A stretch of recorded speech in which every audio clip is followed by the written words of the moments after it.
कर्मण्येवाधिकारस्ते मा फलेषु कदाचन मा कर्मफलहेतुर्भूः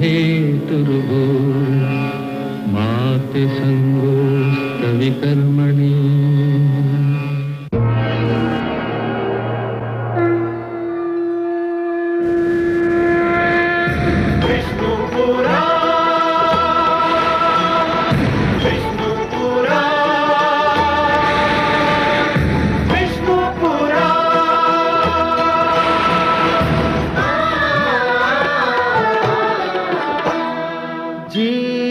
ज्ञान ब्रह्म ज्ञान अथ श्री विष्णु पुराण ओम की कथा महान जय श्री विष्णु पुराण विष्णु पुराण विष्णु पुराण विष्णु पुराण प्रगटे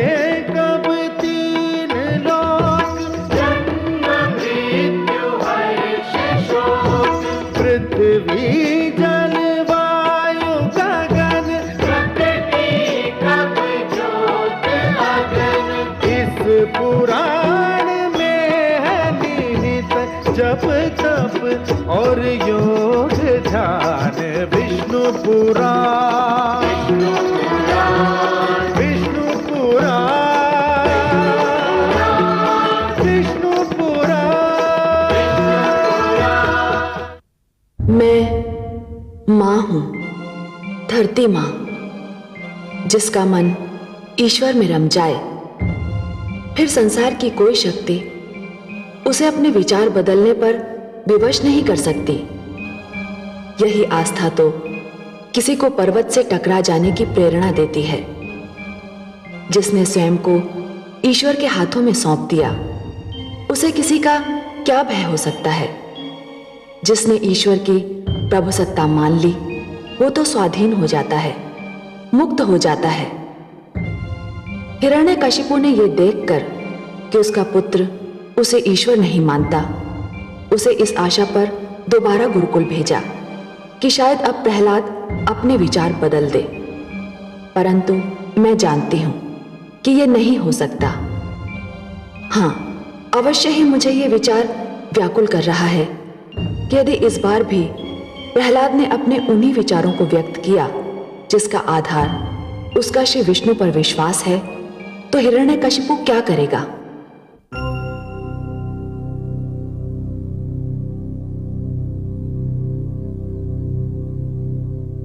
महारानी की जय हो। आपने बुलाया मुझे? हाँ चित्रा, राजकुमार प्रहलाद असुर सभागार में पधारने वाले हैं। तुम राजभवन के बाहर जाकर उनकी प्रतीक्षा करो और जैसे ही उनका रथ आए मेरा संदेशा दो कि सभागार जाने से पहले मुझसे एक बार अवश्य मिल लें। जो आ गया महारानी। देखना, वह मुझसे मिले बिना सभागार न जाने पाए। महारानी के आदेश का पालन होगा।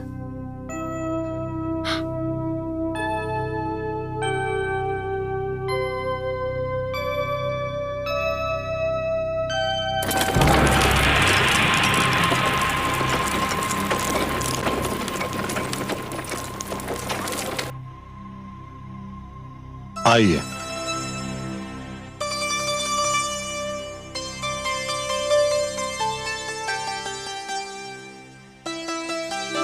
चलो सारथी। राजकुमार की जय हो। क्या बात है? राजमाता चाहती हैं कि भगवान के सभागार में जाने से पहले आप उनसे अवश्य मिल लें। गुरुजन, आप अतिथिशाला में विश्राम कीजिए, मैं माता जी से मिल के आता हूँ।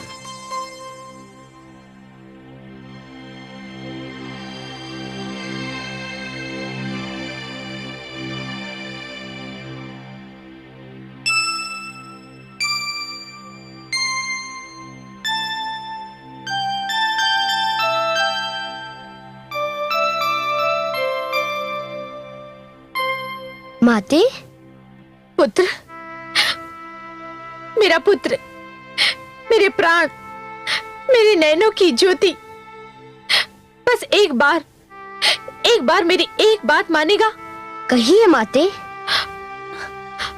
अपने लिए ना सही, मेरे लिए, अपनी माँ के लिए, मन से ना सही, केवल मुख से एक बार अपने पिता को भगवान कह दे पुत्र। मन में तू जो मानता है वही मान, एक बार मुख से कह दे। माते, अब एक बात मैं पूछूं? क्या? यदि आप किसी के विषय में ये सुन ले कि उसके मुख पर कुछ और रहता है, मन में कुछ और, तो आप ऐसे व्यक्ति के विषय में क्या सोचेंगी? क्या आप ऐसे व्यक्ति को ढोंगी नहीं कहेंगी? माते, क्या आप चाहेंगी कि आपका पुत्र, आपके नैनों की ज्योति, एक चरित्रहीन व्यक्ति के रूप में जाना जाए, जिसके मुख पर कुछ और रहता है, मन में कुछ और? पर पुत्र, वो तुम्हारा वध कर देंगे, तुम्हें मार डालेंगे। यदि विधाता ने मेरी मृत्यु का रूप निर्धारित किया है और मेरी मृत्यु के लिए आज ही का दिन चुना है, तो माते, मैं मुख से कुछ भी कहूँ, मुझे आज ही मरना होगा। और यदि मुझे आज नहीं मरना है, तो मैं मुख से जो भी कहूँ, मुझे आज कोई नहीं मार सकता। माते, माँ से पुत्र को बल मिलता है। ईश्वर पर विश्वास के पश्चात आप ही का प्यार मेरी सबसे बड़ी शक्ति है। चलिए माते, पिताश्री प्रतीक्षा कर रहे होंगे।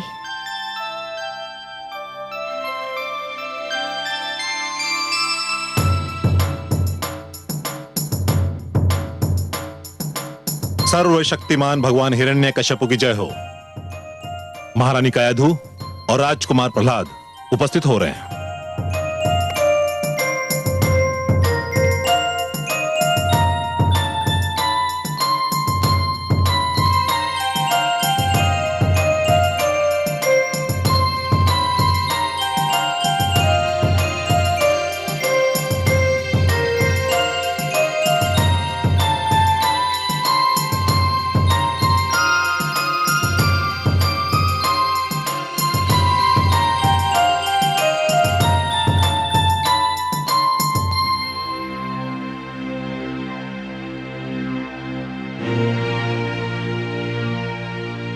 मैं पूज्य पिताश्री के दर्शन पाकर धन्य हो गया।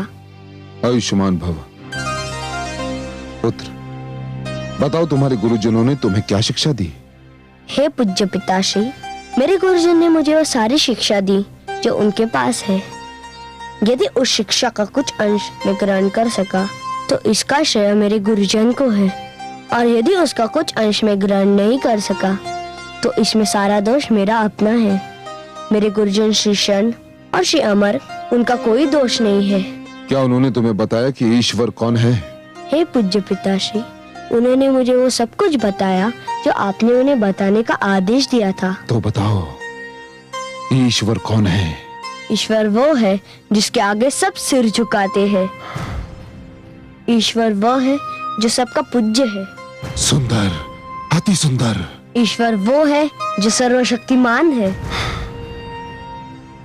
उत्तम, अति उत्तम।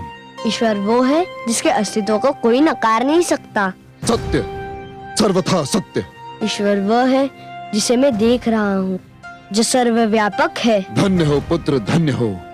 बस तुम बोलते जाओ, बोलते जाओ। ईश्वर वो है जो मेरे हृदय में वास करता है। ईश्वर वो है जो मेरे समक्ष है। मैं प्रसन्न हूँ, अति प्रसन्न। राजकुमार प्रहलाद की जय।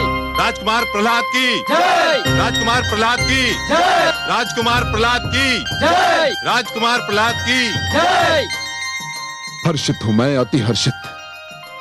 पुत्र, मेरा मन तुम्हारे सुंदर वचन सुनकर झूम उठा है। तुमने अंततः मुझे, भगवान हिरण्यकश्यप को, अपना ईश्वर मान ही लिया।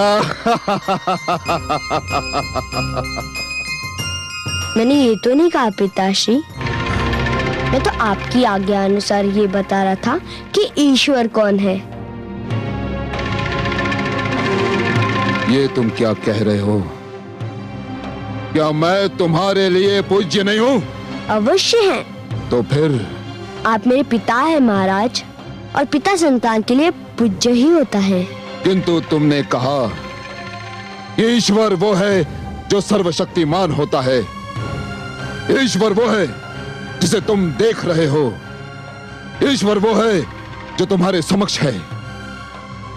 तो फिर मैं ही सर्वशक्तिमान हूं। मुझे ही तुम देख रहे हो और मैं ही तुम्हारे समक्ष हूं। ये सत्य है पिताश्री कि मैं आपको देख रहा हूँ, आप मेरे समक्ष है, परंतु मेरा मन किसी और की लीला देख रहा है। मेरे मन के आंखों के समक्ष कोई और है। किसे देख रहे हो तुम? कौन है तुम्हारे मन की आंखों के समक्ष? बोलो। जो मेरे मन में वास करता है, जो मेरा ईश्वर है। कौन है तुम्हारा ईश्वर? जो सबका ईश्वर है, जो अजन्मा है, अनादि है, अनंत है।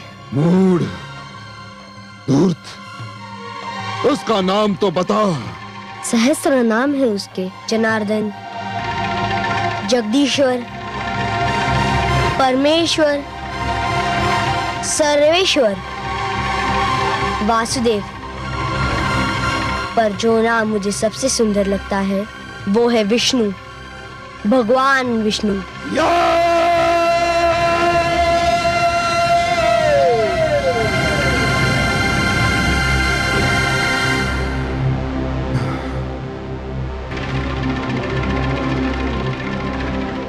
हे दुर्बुद्धि,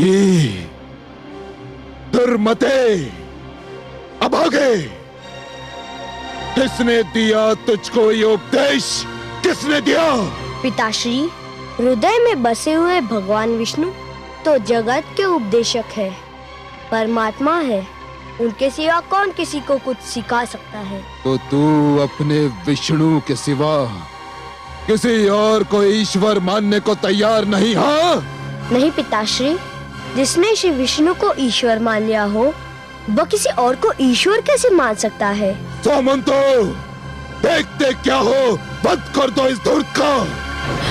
नहीं महाराज, दया कीजिए इस पर, दया कीजिए। जो विष्णु को भगवान मानता हो वो किसी भी दया के योग्य नहीं है। ठीक कहा स्वर भानु ने। सामंतो, मेरे इस मूढ़ पुत्र पर खड़क के ऐसे प्रहार करो किसके शरीर के टुकड़े टुकड़े हो जाएं। प्रहार करो इस पर। नहीं महाराज, आपका पुत्र है प्रहलाद, अपने पुत्र को क्षमा कर दीजिए। ये मेरा पुत्र है? नहीं, ये तो विष्णु का दूत है, मेरा बैरी है, राजद्रोही है। सामंतो, वध कर दो इसका। हे आसु सामंतो, जो भगवान विष्णु मुझ में है वह तुम्हारे भीतर भी है और इन शस्त्रों में भी है। ओम नमो नारायण, ओम नमो भगवते। देखते क्या हो, वध कर दो इसका। नहीं! क्या हुआ महादेवी? करुणा सागर, असुर सामंतों के इतने सारे खड्ग और बेचारे प्रहलाद का अकेला कोमल शरीर, कितना अत्याचार हो रहा है, देखा नहीं आपने? और प्रहलाद ने क्या कहा, सुना नहीं आपने? उसने तो कहा कि उन असुरों के भीतर भी मैं हूं। जब वो भयभीत नहीं है तो आप भयभीत क्यों हैं? तनिक इस अनुपम दृश्य को देखिए तो सही। ओम नमो नारायण, ओम नमो भगवते वासुदेवाय। प्रहार करो इस पे, प्रहार करो। ओम नमो भगवते वासुदेवाय। ओम नमो नारायण, ओम नमो भगवते वासुदेवाय। ओम नमो नारायण, ओम नमो भगवते वासुदेवाय। ओम नमो नारायण, ओम नमो भगवते वासुदेवाय। क्या हो गया तुम्हारे शस्त्रों को? क्या इनकी धार पलट गई? अब खड़े खड़े मेरा मुंह क्या देख रहे हो? समाप्त कर दो मेरे बैरी को, समाप्त कर दो इसे। नहीं, रुक जाइए सामंतगढ़, आपने एक बार प्रयास करके देख लिया, कुछ नहीं बिगाड़ सके मेरे पुत्र का। अब मैं तुम्हें दोबारा प्रयास नहीं करने दूंगी। महारानी, हट जाइए बीच से। मेरे और मेरे शत्रु के बीच आने का किसी को अधिकार नहीं, फिर चाहे वो मेरी पत्नी क्यों ना हो। महाराज, मैं आपकी पत्नी अवश्य हूँ, परंतु मैं प्रहलाद की माँ भी हूँ। एक माँ को अपने पुत्र की रक्षा करने का पूरा अधिकार है। मैं भी पिता हूं इसका। मैंने भी प्रेम किया था इससे, किंतु इस धूर्त ने विष्णु को अपना ईश्वर मानकर मेरे प्रेम को घृणा और क्रोध में बदल दिया। मैं इसे कदापि क्षमा नहीं कर सकता, कदापि नहीं। आप हट जाइए बीच से। आप क्षमा नहीं कर सकते क्योंकि आप पिता हैं इसके। मैं इसका वध नहीं देख सकती क्योंकि मैं माँ हूँ इसकी।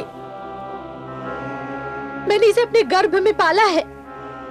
इसके जन्म पर प्रसव पीड़ा सही है। मैंने अपने रक्त को दूध में बदलकर इसका पेट भरा है। मैं इसकी पीड़ा पर तड़पी हूँ, इसके रोने पर रोई हूँ, इसके साथ रात रात भर जागी हूँ। आपने ये कुछ नहीं सहा महाराज, कुछ नहीं किया आपने। भला एक पिता भीतर की पीड़ा को कैसे समझ सकता है? महारानी, तो फिर आज आपको अपने पति और पुत्र में से किसी एक को चुनना होगा, किसी एक को। ऐसा मत कहिए महाराज, इतनी कड़ी परीक्षा मत लीजिए मेरी। तो फिर हट जाइए बीच से, हट जाइए। मैं तो ये भी नहीं कर सकती क्योंकि आप मेरे सुहाग हैं और प्रहलाद मेरा रक्त। मैं किसी को भी नहीं छोड़ सकती, परंतु हाँ, इतना अवश्य कह सकती हूँ कि मेरे पति की आज्ञा का पालन करो और कर दो मेरे पुत्र का वध। किंतु उससे पहले मेरे तन के टुकड़े टुकड़े कर दो मेरे तन के टुकड़े।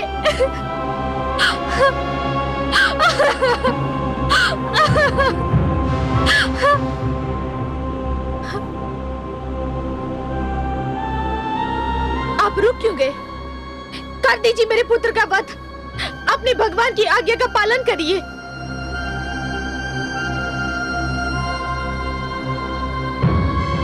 जाने दीजिए भगवान, छोड़ दीजिए। नास्तिक प्रहलाद के साथ अपनी प्राण प्रिय महारानी से भी हाथ धो लेना बुद्धिमत्ता नहीं है। जीवन मृत्यु के प्रवेश के लिए अनेक द्वार रखता है। मृत्यु किसी भी द्वार से प्रवेश कर सकती है। अपनी सेवा का कुछ अवसर मुझ तुझ सेवक को भी दीजिए। इस समय प्रहलाद को छोड़ ही दीजिए। पर ये दुर्मति मेरे राज्य में नहीं रह सकता। कैसे रह सकता है? विष्णु के दूत और भगवान हिरण्यकशिपु के पुजारी एक ही चार दीवारी में कदापि नहीं रह सकते। सामंतो, मेरे इस अभागे पुत्र को राज्य की सीमा से बाहर खदेड़ दो और घोषणा कर दो कि जो भी इसे जल देगा उसे जल प्राप्ति के सारे साधनों से वंचित कर दिया जाएगा। जो भी इसे अन्न देगा उसके अन्न भंडार फूंक दिए जाएंगे और जो भी इस बालक को अपनी छत के नीचे आश्रय देगा उसके घर का विध्वंस कर दिया जाएगा। घोषणा कर दो और ले जाओ इस दुष्ट को मेरे आंखों के सामने से, ले जाओ इसे।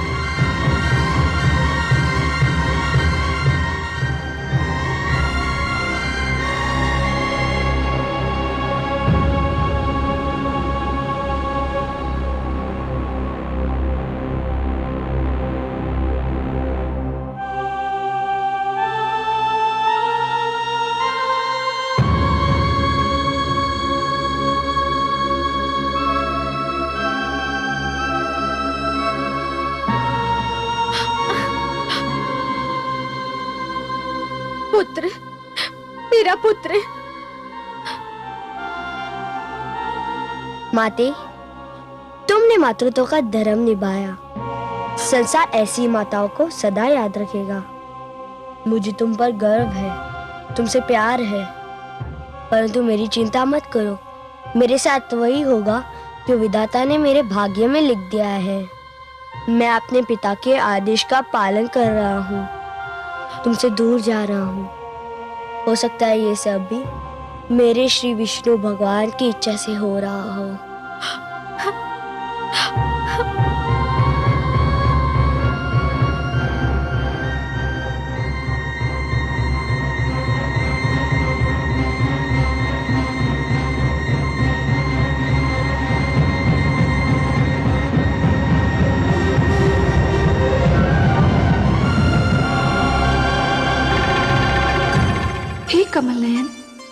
पुत्र प्रहलाद को दुष्ट हिरण्यकशिपु ने अपने राजभवन से निकाल दिया है।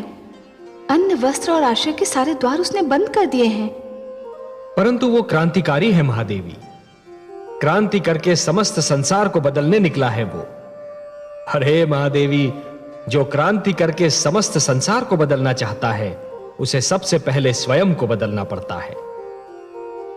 फूलों की सेज को छोड़कर एक क्रांतिकारी को पथरीली खुरदरी भूमि को अपनी शैया बनाना पड़ता है। राजभवन का सुखद जीवन भूलकर कांटों की राह पर चलना पड़ता है। क्रांति की पहली मांग है त्याग, और त्याग की पहली मांग है सहनशीलता। अब देखना यह है महादेवी कि पुत्र प्रहलाद त्याग और सहनशीलता की परीक्षा में कितना सफल होता है। परंतु हे कमल नयन, प्रहलाद तो बिल्कुल अकेला है। उसका साथ देने वाला कोई भी नहीं है। सभी तो उसका विरोध कर रहे हैं। हर क्रांतिकारी शुरू में अकेला ही होता है महादेवी।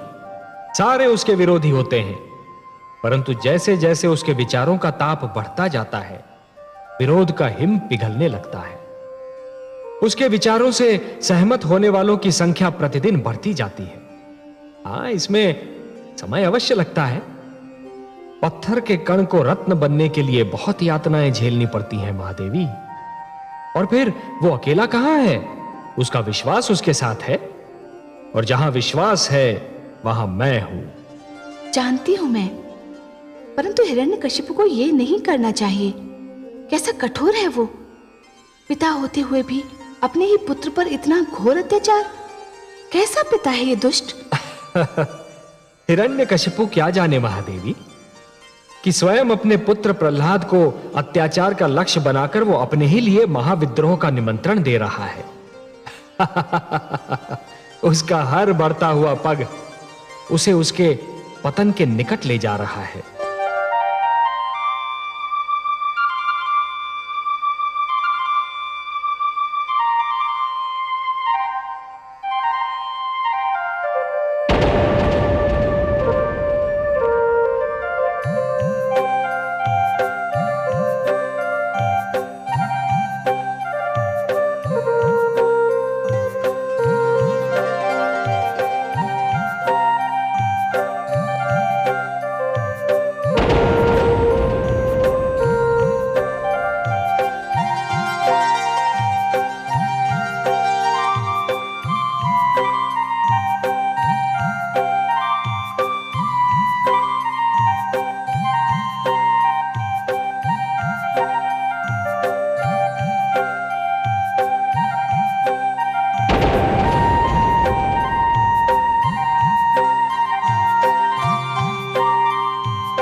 भगवान, ये रक्त कैसा? हो ना हो मेरा पुत्र किसी संकट में है। न जाने क्या बीत रही होगी उस पर। क्या हुआ महारानी? अरे, ये रक्त कैसे निकल आया? आप तो विश्राम कर रही थी। पता नहीं, लगता है ये रक्त मेरे पुत्र की पीड़ा का संकेत दे रहा है।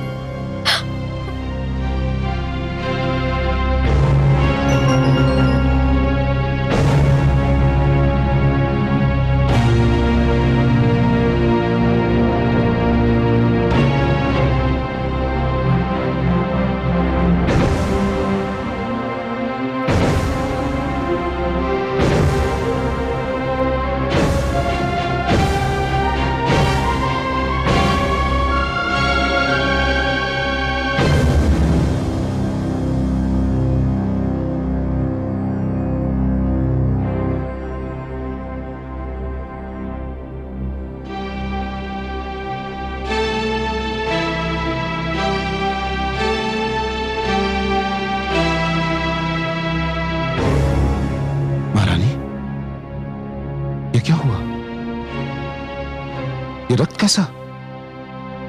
आपको चोट कैसी लगी महारानी, बताइए। चोट मुझे नहीं लगी है स्वामी, लगता है हमारे पुत्र को चोट लगी है कहीं।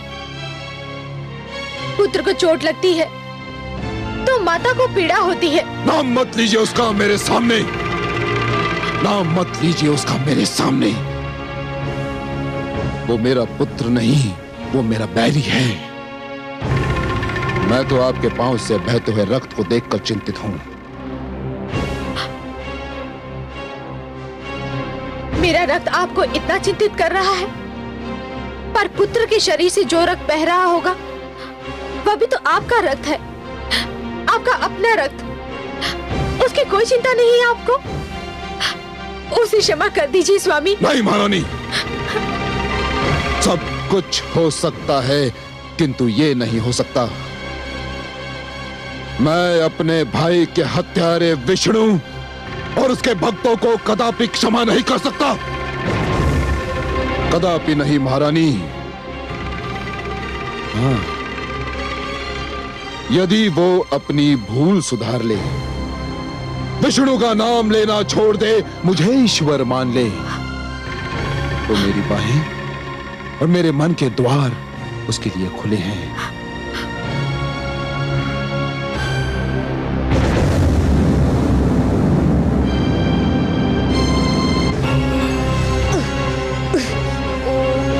नमो भगवते वासुदेवाय। ओम नमो भगवते वासुदेवाय। ओम नमो भगवते वासुदेवाय। ओम नमो भगवते वासुदेवाय।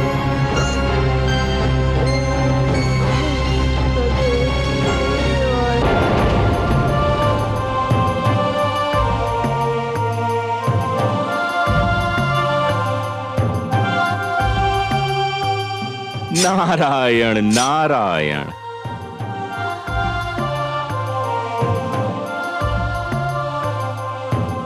प्रणाम देवर्षि। आयुष्मान भव। पुत्र, कांटों पर क्यों चल रहे थे? तुम अपना मार्ग बदल भी तो सकते थे। गुरु अपने ही पढ़ाए पाठ को भूल जाने को कह रहा है। हे देवर्षि, आप ही ने तो कहा था कि विश्वास का मार्ग कभी ना छोड़ना, वासुदेव को कभी ना भूलना। परंतु पुत्र, इन कांटों ने तो तुम्हारे पांव को लहलुहान कर दिया है, तुम्हें पीड़ा हो रही होगी। शरीर नश्वर है देवर्षि, कांटा चुभेगा तो पांव से लहू अवश्य निकलेगा। शरीर को पीड़ा भी होगी, पर केवल शरीर को, आत्मा को नहीं। मेरी आत्मा को तो श्री विष्णु के महामंत्र ने अपनी सुरक्षा में ले लिया है। शरीर पीड़ा झेल रहा है, परंतु आत्मा आनंद विभोर हो रही है।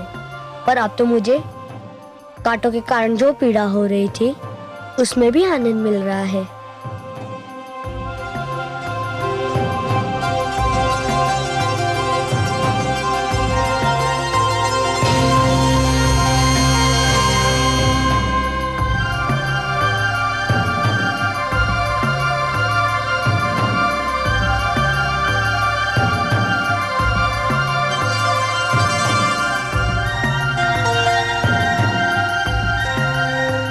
यह क्या किया आपने देवर्षि? यह रक्त तो मेरा साहस बढ़ा रहा था, यह पीड़ा तो मुझे आनंद दे रही थी। धन्य हो पुत्र, आज ज्ञात हुआ कि सत्य के मार्ग की यात्रा में कुछ ऐसे क्षण भी आते हैं जब पथिक आगे निकल जाता है और मार्गदर्शक पीछे छूट जाता है। तुमने तो मुझ जैसे मार्गदर्शक को भी पीछे छोड़ दिया। मुझे केवल अकेलापन सता रहा था, आप आए तो मेरा अकेलापन दूर हो गया। मैं तो केवल एक हूं पुत्र, तुम्हारा अकेलापन दूर करने के लिए तो पूरा एक दल तैयार हो चुका है। नारायण नारायण।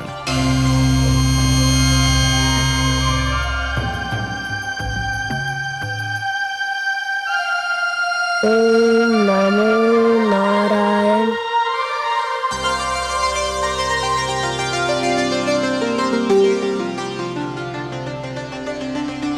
शिष्यों, ठहरो।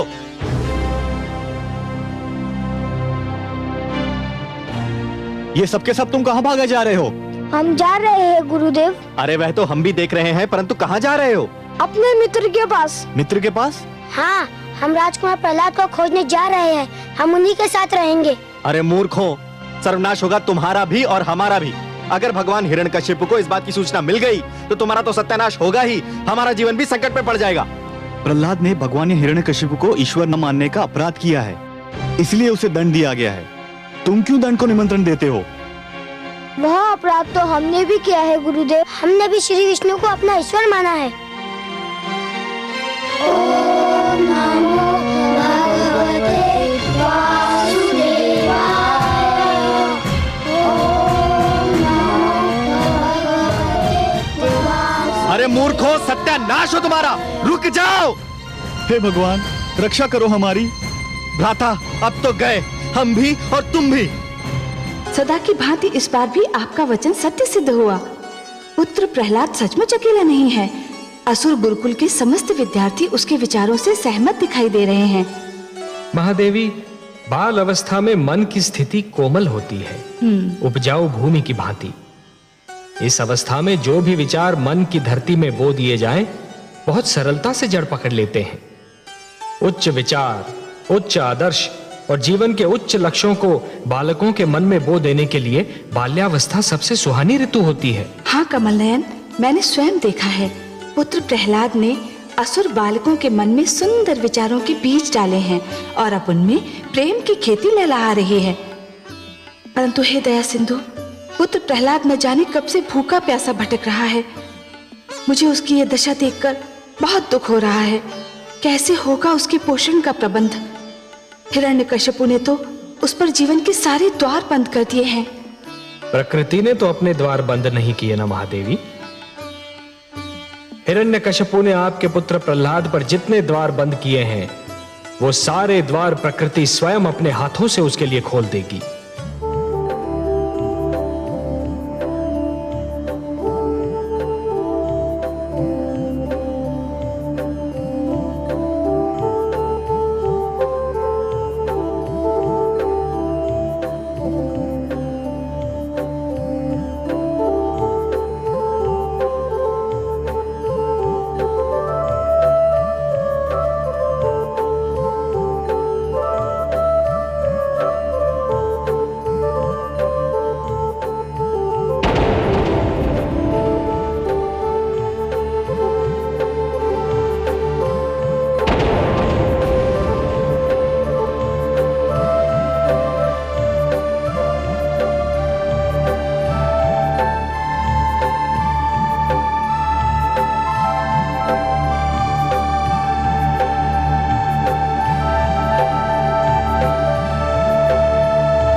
हे भगवान विष्णु, यदि आपकी यही इच्छा है कि मैं कुछ ना खाऊं, कुछ ना पीऊं, भूखा प्यासा ही रहूं, तो यही सही। मैं आपकी इच्छा के आगे सिर झुकाता हूँ। मैं भूखा प्यासा रहकर भी आपका नाम जपता रहूंगा, आपके नाम का मंत्र पढ़ता रहूंगा। ओम नमो भगवते वासुदेवाय।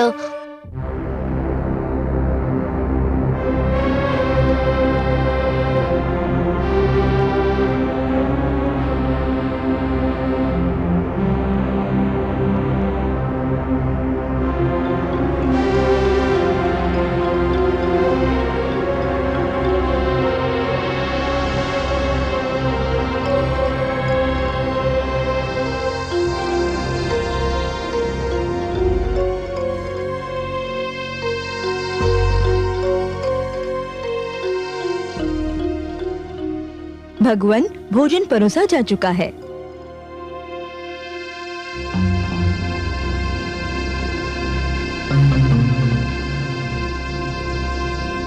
आइए महारानी। नहीं महाराज, आप भोजन कर लीजिए, मुझे इच्छा नहीं है। क्यों? जब ये ध्यान आता है कि मेरा लाल भूखा प्यासा कहीं भटक रहा होगा, अन्न के एक एक दाने और जल की एक एक बूंद को तरस रहा होगा, तो ये स्वादिष्ट व्यंजन, ये भोजन मुझे विष दिखाई देता है। सोने चांदी के ये बर्तन मुझे हलाहल के प्याले लगने लगते हैं। यदि आज वो भूखा है, प्यासा है, भटक रहा है, तो उसका उत्तरदायी वो स्वयं है। उसने अपने हाथों से अपने जीवन को नर्क बना लिया है, और यदि वो अपने हठ पर अड़ा रहा तो वो इस नर्क से निकल भी नहीं पाएगा महारानी, कभी नहीं। क्यों इतनी निर्दयता पे उतर आए हैं आप? नहीं महारानी, मैं निर्दयी नहीं हूं, नहीं हूं मैं निर्दयी। यदि आज वो अपनी हार मान ले और मुझे ईश्वर मानकर मेरे चरणों में अपना शीश नवा दे,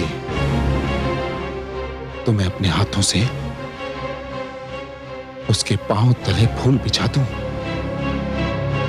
अपने हाथों से उसे सोने का कौर खिलाऊं, अपने हाथों से थपक थपक कर अपनी गोद में सुलाऊं। हाँ महारानी, यह भगवान हिरण्यकशिपु का वचन है। चलिए भोजन ग्रहण कीजिए।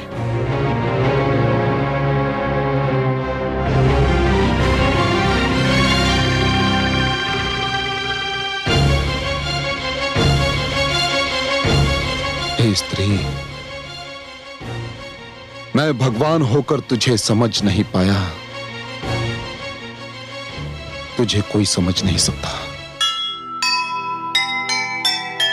अहंकार की आग में भस्म हो गया प्यार, पिता पुत्र के बीच में खड़ी हुई दीवार, छोड़ दिया पीछे महल, पकड़ी दुख की राह, प्रभु में जिसकी आस था उसको क्या परवाह, उसको क्या परवाह। जो सुनेगा ये पुराण पाएगा सुख और ज्ञान, पाएगा सुख और ज्ञान। कर्म को ही धर्म जान, प्रेम की तू छेड़तान, प्रेम की तू छेड़तान।